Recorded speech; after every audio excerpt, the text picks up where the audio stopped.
आज मैं आपको कहानी सुनाऊंगी कुल देवी आशापुरा माता की। आज मैं जो आपको कहानी सुनाने वाली हूँ आशापुरा माता जो कि नाडोल में मंदिर स्थित है उसकी कहानी सुनाने वाली हूँ।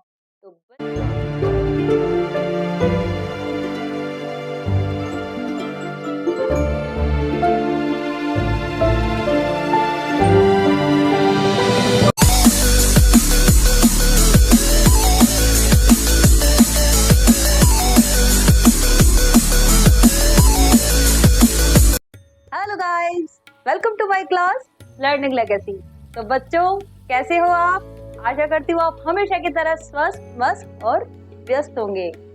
तो बच्चों, आज मैं आपको कहानी सुनाऊंगी कुल देवी आशापुरा माता की। आज मैं जो आपको कहानी सुनाने वाली हूँ आशापुरा माता जो कि नाडोल में मंदिर स्थित है उसकी कहानी सुनाने वाली हूँ। तो बने रहिए मेरे साथ लर्निंग लेगेसी। तो बच्चों, आपको कुल देवी की कथा कहानी सुनाने का तात्पर्य या उद्देश्य हमारा क्या है कि नवरात्रा में क्या होती बड़ी बड़ी वीडियोस आ रही है, बड़े बड़े पंडित है, बड़े बड़े जो क्या है साधक है, बहुत सारी बातें नवरात्रा के बारे में बताते हैं। लेकिन जो छोटे बच्चे हैं वो क्या करते हैं, इतनी बड़ी बड़ी बातों को ग्रहण नहीं कर पाते। तो छोटे बच्चों को हम क्या करते हैं, छोटे बच्चों को हम उनको कुल देवी के माध्यम से क्या करते हैं कि उनको पूजा करवाना, अर्चना करवाना, साधना करवाना कि यदि कुल देवी के आगे वो क्या करते हैं, थोड़ी सी पूजा करते हैं, थोड़ी अर्चना करते हैं, थोड़ी साधना करते हैं। जब वो घर में परिवार में देखते हैं कि हमारे घर में ज्योत जल रही है, हमारे घर में कुल देवी को भोग लग रहा है, तो सारे बच्चों के मन में एक क्यूरियोसिटी होती है, एक जिज्ञासा होती है कि ये कुल देवी क्या होती है। नवरात्रा में हम 9 देवियों के क्या करते हैं, दर्शन करते हैं। तो कुल देवी के बारे में बच्चों के हमेशा क्यूरियोसिटी रहती है। और कुल देवी की जब तक उनको पहचान नहीं होती है तो वो क्या करते हैं, फिर आने वाली पीढ़ी को क्या बताएंगे। तो इसलिए छोटे बच्चों को पहले से यदि जानकारी दी जाए कि तुम्हारे कुल की देवी कौन है, तुम्हारे कुल की देवी की साधना में क्या किया जाता है और तुम्हारी कुल देवी का क्या इतिहास है, तो इसके बारे में जब बच्चों को विस्तृत जानकारी होती है तो बच्चे क्या करते हैं, उसमें इंटरेस्ट लेते हैं और बच्चे आराम पूजा लेते हैं।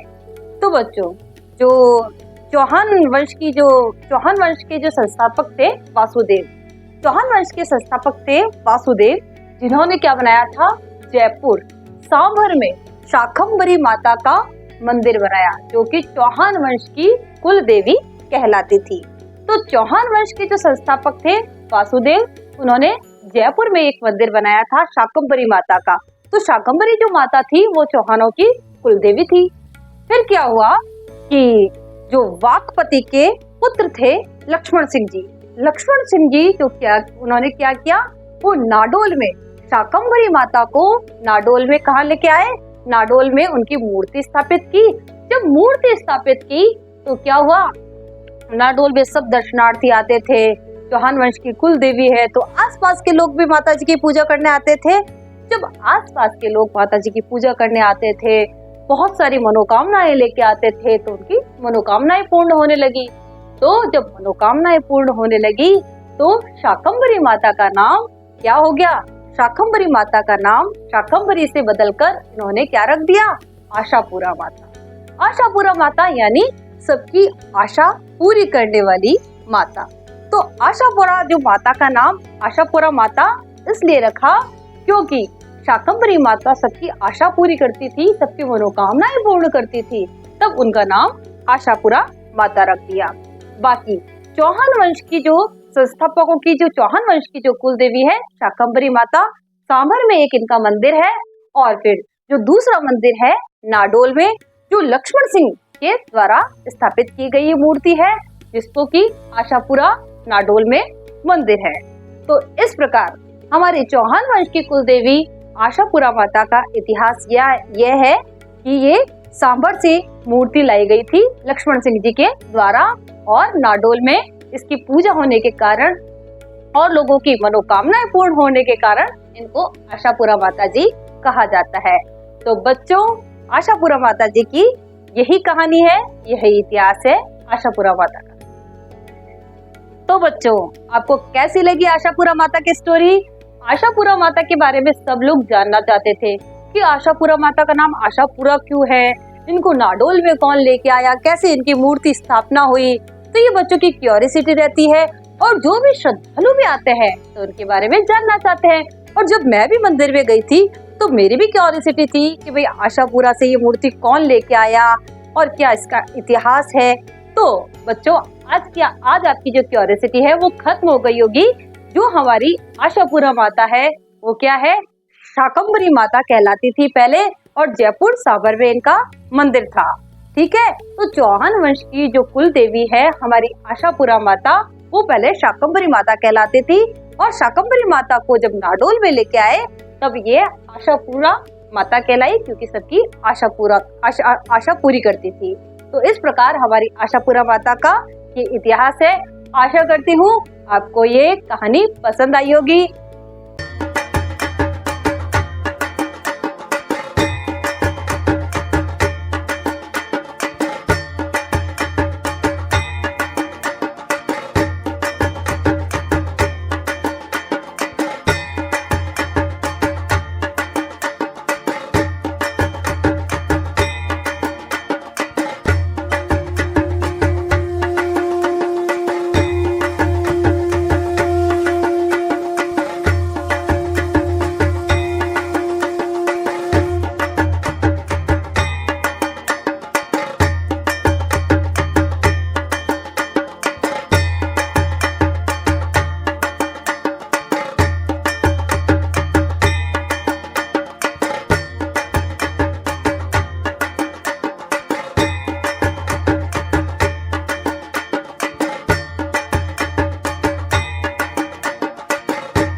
Please like, share, subscribe, Learning Legacy.